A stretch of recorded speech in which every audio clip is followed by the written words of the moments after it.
Ike Moya. Ike, the 2023 election, our last general election in Nigeria. Yes. Is that the last election, the last general election in Nigeria, 2023? The next one is 2027. The Nigerian calendar. Okay, for sure.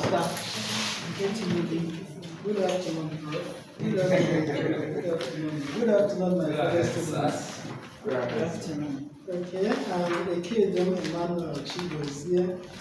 I will be speaking on the rise of citizen journalism, a challenge or complement to broadcast media ethics and standards.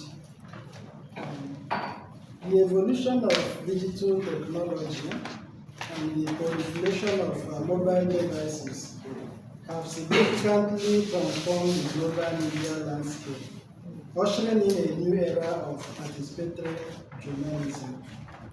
At the heart of this transformation is citizen journalism, a phenomenon in which ordinary individuals equipped with smartphones and internet access capture, publish, and circulate news without formal training or affiliation with traditional media institutions.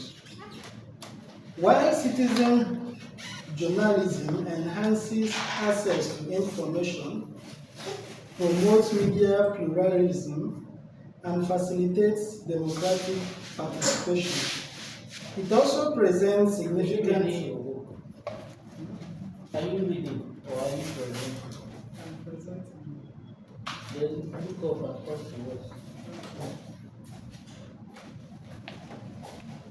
So while citizen journalism enhances access to information, promotes media pluralism, and facilitates democratic participation, it also presents significant ethical and professional challenges. The absence of editorial oversight raises concern about misinformation, defamation, privacy, breaches, and incitement, especially during political sensitive periods. At the same time, traditional broadcast media face increased pressure to maintain credibility, speed, relevance in digital environments saturated with user-generated content. So, the statement of the problem: individuals without formal journalistic training, they now play a prominent role in capturing and reporting news, often in real time from different locations, inaccessible to mainstream media. While this development has expanded the range and immediacy of news coverage, it also raises critical concern about reliability, accuracy, and ethical standards of non-professional reporting. So the research objective, the primary objective of this study is to critically examine the rise of citizen journalism and assess whether it poses a threat or serves as a complement to traditional broadcast media. And the research questions: 1. In what ways has the rise of citizen journalism affected the practices and authority of traditional broadcast media? Secondly, to what extent does citizen journalism contribute to or undermine the accuracy, credibility, and ethical standard of news reporting? Thirdly, what are the perceived advantages and disadvantages of citizen journalism from the perspective of media professionals and audiences? Finally, can citizen journalism and traditional broadcast media coexist in complementary manner? And what models of collaboration currently exist or are emerging? Scope of the study: specific focus will be on the 2023 general election. The research analyzes how citizen-generated content influence electoral coverage, public trust, media credibility, and institutional accountability. The analysis is restricted to the presidential election period, February to March 2023, to ensure an in-depth depth and clarity while avoiding complexity of state-level election dynamics that may require separate treatment. Significance of the study.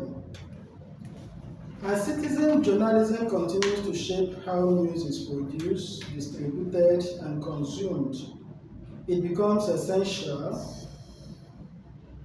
to exploring whether citizen journalism... No, significance of study. Who will benefit from this study? Okay, the people to benefit from these studies are media professional and broadcast organization. The study offers critical perspective on how citizen journalism challenges conventional editorial practices, gatekeeping functions, and Before you came and call, go tell us the method you use. Forget that. okay, the method. Actually, I'm using two theoretical frameworks. What method first? Okay, but what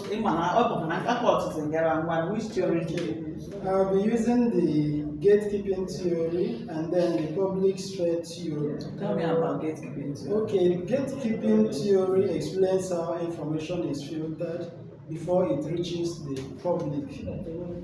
That is, it passes through editorial process before it is finally published. Who co-founded it?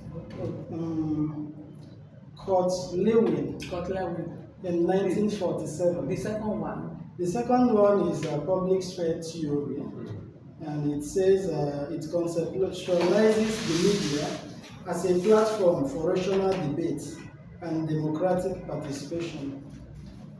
It is propounded by Jordan Habermas in 1962. Okay, Was. Oh, was. talk about your method. Okay. I have literature review. We'll talk about your method. Say I have this picture review. Talk about your method or see theoretical framework. Is there anything wrong with your ears? Okay, Wow. about my methodology. I'll be using, I use, the researcher used... How many numbers? researcher- Up to 1,000. The researcher used a qualitative approach, and is appropriate for examining themes such as speed, trust, misinformation, public participation, and institutional influence, which are central to the interaction between citizen and professional media. Which people are you asking these questions? Okay, I'm not. Okay, the question. Which people? Who are your respondents? No, the question. The respondents. Yes, it's actually from the publications and data that are available online. So And do you know anything and- about content analysis? If it is publication, that means you're checking already published articles. So you don't want this you're checking. You're checking written content, Yes. published content. Yes, from INET portal and other publications.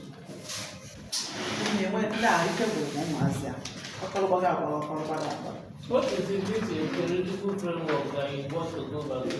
Theoretical, I've discussed theoretical framework, is the empirical review. So I am a over empirical review.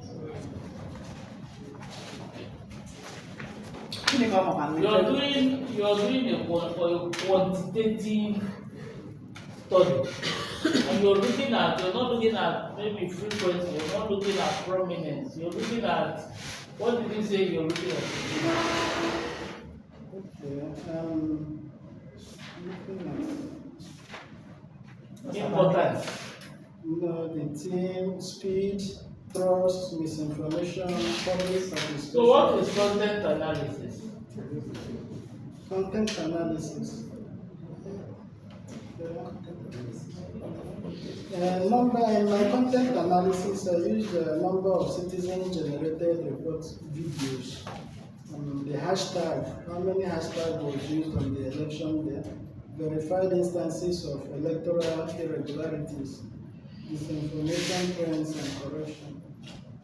That is what I used in my content. When you were asked what is the design you were using, so of this role you go qualitative, whatever you were talking about. Just say content analysis.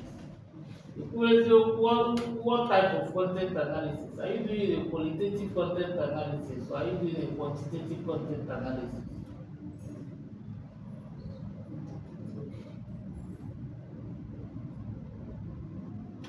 Ekedu, Yes, sir. so all these your long journey, what are your findings? Okay, my findings after the research work is that the emergence of journalism, citizen journalism, it has redefined the boundaries of modern news production and consumption. So armed with smartphone and internet access, ordinary citizens now act as frontline reporters. This thing you're finding is an old story now. You didn't find anything new. Since 10 years ago, we all know that with smartphone, that the barrel pusher can also report. We know that. What new knowledge are you adding? Now let's go back to your work. We're gonna change. You go back. Time I can say to back. I don't know where you invented this table of contents. Huh? Just wanted to go to make polish my work. It's one man. It's one man na polish work. Your intro is, I'm sure you already judged yourself. But what is that? I was working with 15 pages that you gave us. I had a longer intro. I have another version of this one, so I had to use it. You were working with The number of- you were busy na scope of study. Your scope of study dey your intro. Where you're working, you're minimizing time. Busy na scope, you can say about 3 paragraphs. There are 1, 2, 3, 4, 5, 6 scope. It's local side, so the scope. What is the meaning of scope? The scope is about the areas. Gịnị ka the road to go 6 paragraphs? Scope is either geographical scope or time, or even people involved. Not more than that. Gịnị ka the road to go? If every day get too long, you can make do with just 2. If you want to take one intro, intro give the 2 scans. Literature review, you can give the theoretical framework. After theoretical framework, can you cover the literature review ever? Empirical review. What is it supposed to be? I feel like what it's supposed to be. Because I'm sure haven't I explained it to you? What is it supposed to be? It has to do with other works people have done before now. So when you are looking at other people's work, what are you looking at in their work? How it connects with my present. You're missing one point. What they did, and how it can, how it connects. You understand? What you will eventually end it with what you will do differently. The gap. So, if you think it's what you did here, why are you doing an empirical? Or follow it. What is remaining? The pair can request now, mommy need them.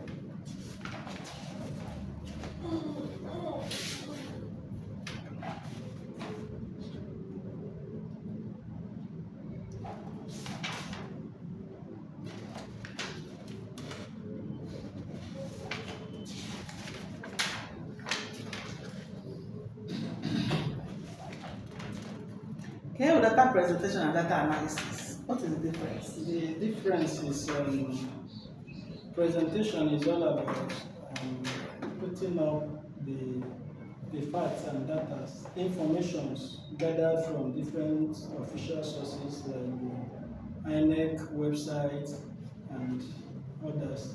Then Analysis. analysis is a kind of now interpreting the data. I think we've come a long way for today. Let's clap for him. Let's move on.